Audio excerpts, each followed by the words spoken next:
हैं जी।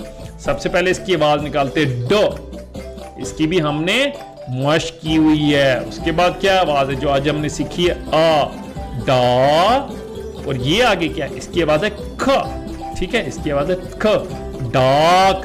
डाक आपको पता है, यहां हमने तोड़ भी की है, ठीक है, डाक, डाक, ताकि आप आराम से बैठ के तोड़ के साथ इसको पढ़ सके। डाक, डाक क्या होता है, जो आपके घर में खत आता है उसे हम डाक कहते हैं, ठीक है। आगे चलते हैं, नया लफ्ज सीखते हैं जी। तो यहां एक नई आवाज, पहली आवाज क्या है, र, उसके बाद क्या लिखा हुआ है, आज जो हमने नई आवाज सीखी, आ, रा, इसकी आवाज क्या है, ग, राग, ठीक है।